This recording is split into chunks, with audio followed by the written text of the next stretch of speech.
નમસ્કાર દર્શક મિત્રો, કિસાન સમાચાર ચેનલમાં તમારું ખૂબ જ સ્વાગત છે। જાણીએ આજના સૌથી મોટા સમાચાર। ભર શિયાળે માવઠું ભૂક્કા કાઢી નાખશે, આધાર કાર્ડમાં મોટો સુધારો। રેશન કાર્ડ ધારકો છો તો ખાસ ધ્યાન આપો। પતંગ રસિયાઓ માટે મોટી ખુશખબર, ખેડૂતોને દિવસે મળશે 100% વીજળી। ભર શિયાળે માર્કેટમાં કેરી આવી ગઈ, 1 તારીખથી મોંઘવારી માટે તૈયાર રહેજો। ખેડૂતો માટે આ કામ ફરજિયાત કરવું પડશે।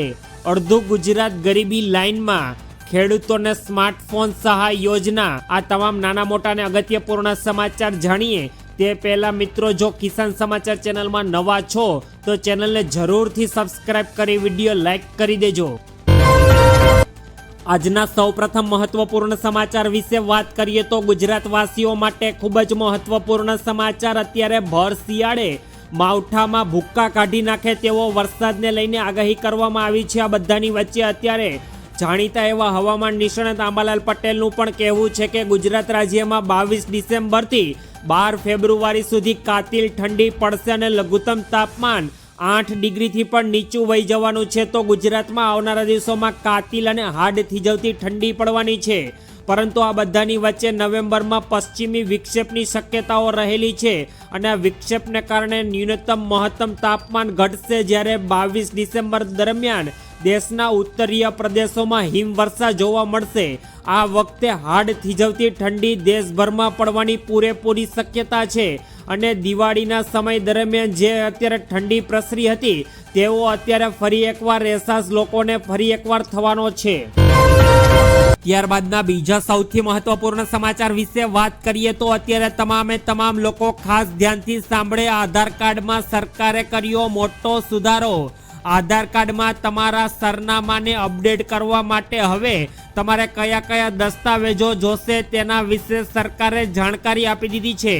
આધાર કાર્ડમાં સુધારો કરવા માટે હવે દરેક વ્યક્તિએ ફરજિયાત પાસપોર્ટ, બેંક પાસબુક અથવા બેંક સ્ટેટમેન્ટ માન્ય રહેશે। જો પાસબુક અપડેટ કરવામાં આવે તો વીજળી, પાણી અને ગેસ બિલના પણ સ્વીકાર કરવામાં આવે છે, પરંતુ તે 3 મહિનાથી જૂના ન હોવા જોઈએ। ભાડૂતાઓ માટે સૌથી મહત્વપૂર્ણ દસ્તાવેજ પોલીસ વેરિફિકેશન અથવા નોટરાઇઝ દસ્તાવેજ સાથે ભાડા કરાર છે।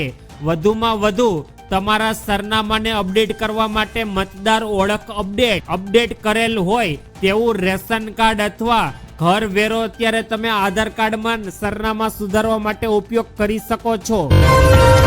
ત્યારબાદના મહત્વપૂર્ણ સમાચાર, રેશન કાર્ડ ધારકો છો તો ખાસ ધ્યાન આપો મિત્રો। જે પણ વ્યક્તિ અત્યારે સરકાર પાસેથી દર મહિને મફત રાશન મેળવી રહ્યા છે તેઓના માટે ખૂબ જ મોટા સમાચાર।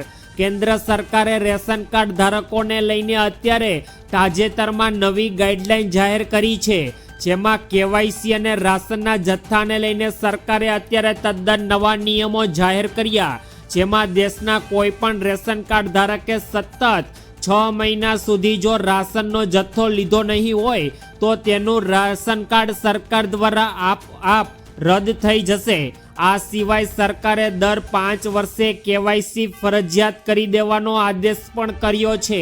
ખાસ કે રેશન કાર્ડને લઈને ચાલતી કાળાબજારી અને ડુપ્લિકેટ જેવા અનેક મુદ્દાઓને લઈને સરકારે અત્યારે ગંભીર પગલાઓ ભર્યા છે। ત્યારબાદના મોટા સમાચાર, પતંગ રસિયાઓ માટે આવી મોટી ખુશખબર। મિત્રો, પતંગ રસિયાઓ માટે ઉત્તરાયણ પર હવામાન સાનુકૂળ રહેવાની આગાહી છે। 12 અને 13 જાન્યુઆરીએ સારો એવો પવન ફૂંકાશે, જ્યારે 14 અને 15 જાન્યુઆરી ઉત્તરાયણ અને વાસી ઉત્તરાયણના દિવસે ઠંડીની સાથે પવનની ગતિ તેજ તો ક્યાંક ઓછી રહે તેવી શક્યતા।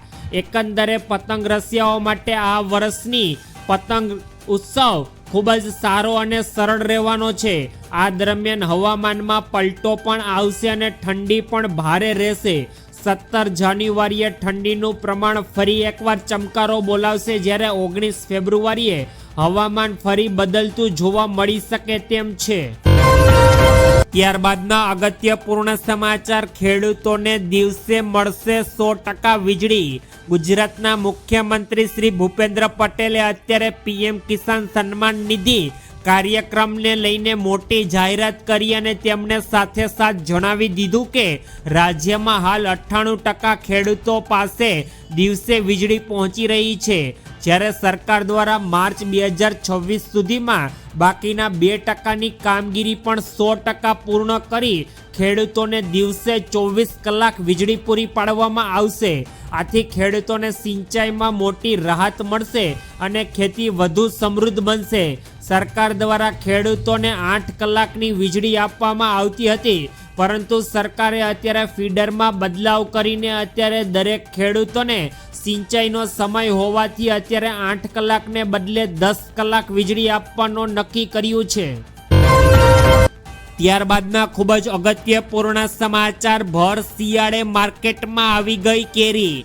સામાન્ય રીતે કેરીનું નામ સાંભળતા જ આપણને ઉનાળાની યાદ આવી જતી હોય છે, પરંતુ અત્યારે આ વર્ષે પોરબંદરના ઇતિહાસમાં એક અનોખી અને કદાચ ગુજરાત તેમજ દેશભરમાં પણ સૌ પ્રથમ આ ઘટના બની હશે કે ભર શિયાળાની ઋતુમાં કેસર કેરીનું આગમન થતાં પોરબંદર માર્કેટિંગ યાર્ડ ખાતે સૌ કોઈ અચરજ પામી ગયા હતા. 1 કિલોના 1251 ઊંચા ભાવ જઈ હરાજી પહોંચી હતી. પોરબંદર જિલ્લાના હનુમાનગઢ ગામમાંથી આ કેસર કેરીનું આગમન થયું. સામાન્ય રીતે દર વર્ષે માર્ચ મહિના પછી માર્કેટિંગ યાર્ડમાં કેરી આવતી હોય છે, પરંતુ આ વર્ષે કેરીની સિઝન કરતાં લગભગ 5 મહિના વહેલી કેરીની આવક નોંધાઈ ગઈ છે. ત્યારબાદના મહત્વપૂર્ણ સમાચાર, 1 તારીખથી મોંઘવારી માટે તૈયાર રહેજો. સરકારે જીએસટી ઘટાડો અને દાવો કર્યો છે કે કિંમતો સસ્તી થઈ ગઈ છે. જીએસટી ઘટાડાની અસર દેખાઈ રહી હતી અને ઘણી વસ્તુઓના ભાવમાં પણ અત્યારે ઘટાડો થઈ ગયો છે. જીએસટી સુધારાથી ટીવી, સ્માર્ટફોન, કાર અને બાઇક પર મોટી અસર પડી છે, પરંતુ રૂપિયામાં સતત ઘટાડાથી આ અસર હવે ઢંકાઈ ગઈ છે. સરકારે 32 ઇંચ કે તેથી વધુ સ્ક્રીનવાળા ટીવી પર જીએસટી દર 28%થી ઘટાડીને 18% કર્યો હતો, જેના કારણે ટીવીના ભાવમાં ઘટાડો થયો. જોકે એઆઈ અને હવે જીએસટી દર ઘટાડો રદ કર્યો છે.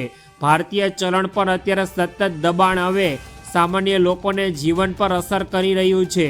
નવા વર્ષની શરૂઆત એટલે કે 2026ની સાથે જ ટીવી ખરીદવું પણ મોંઘું થશે. જાન્યુઆરીથી શરૂ કરી ટેલિવિઝનના ભાવમાં નોંધપાત્ર ફેરફાર થવાની ધારણા છે, જેમાં કિંમતો 4થી 5%ની વધારો કરવાની ધારણા છે. ત્યારબાદના મોટા સમાચાર, ખેડૂતો માટે આ કામ કરવું ફરજિયાત છે. પ્રધાનમંત્રી કિસાન સન્માન નિધિ યોજનાનો આગામી એટલે કે 22મા હપ્તાની અત્યારે લાભ વિના વિલંબ મેળવવા માટે કેન્દ્ર સરકાર દ્વારા ખેડૂતોના આઈડી ફાર્મ રજિસ્ટ્રેશનની નોંધણી ફરજિયાત કરવામાં આવી છે. રાજ્યના જે ખેડૂતોએ હજુ સુધી ફાર્મર રજિસ્ટરમાં નોંધણી કરવાની બાકી હોય તેવા ખેડૂતોએ સત્વરે ખેડૂતોને આઈડી નોંધણી કરવા માટે ખેતીના નિયામકની કચેરી દ્વારા અનુરોધ કરવામાં આવ્યો છે.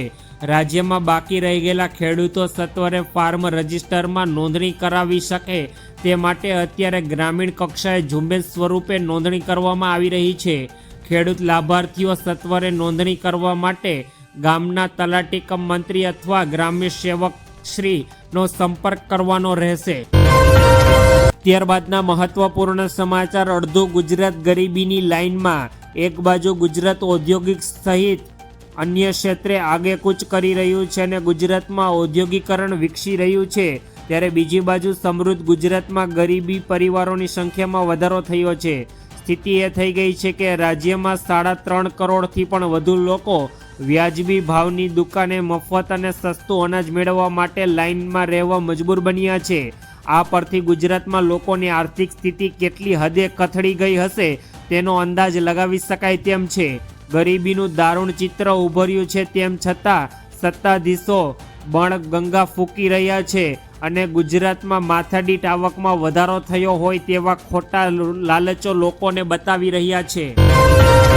ત્યારબાદના મહત્વપૂર્ણ સમાચાર, ખેડૂતોને સ્માર્ટફોન સહાય મળશે. ખેડૂતોને સ્માર્ટફોન સહાય યોજના હેઠળ તમે multiple media player, touch screen, internet connectivity જેવી સુવિધા ધરાવતો સ્માર્ટફોન ખરીદી શકો તો તમને આ સહાય મળે. આ સહાયથી ખેતી વિષયક ફોટા, વિડીયો અને ઈમેલ દ્વારા પણ માહિતીની આપલે વધુ સરળ બને છે. નવા સુધારા મુજબ ખેડૂતોને સ્માર્ટફોન ખરીદવા માટે 6,000 રૂપિયા સુધીની સહાય મળી શકે તેમ છે. તમે જે સ્માર્ટફોન ખરીદો છો તેની ખરીદી કિંમતના 40% અથવા મહત્તમ 6,000 રૂપિયા સરકાર દ્વારા ચૂકવવામાં આવશે. આ બે રકમમાંથી જે ઓછું હશે તે સહાય તરીકે મળશે. ઉદાહરણ તરીકે 12,000 રૂપિયાનો સ્માર્ટફોન ખરીદો છો તો તેના 40% લેખે 4,800ની સહાય મળશે. પરંતુ જો તમે 16,000નો ફોન ખરીદો છો તો તમને 40% લેખે 6,400 રૂપિયા થાય, પરંતુ મહત્તમ સહાય તમને ફક્ત 6,000 રૂપિયા જ મળવાપાત્ર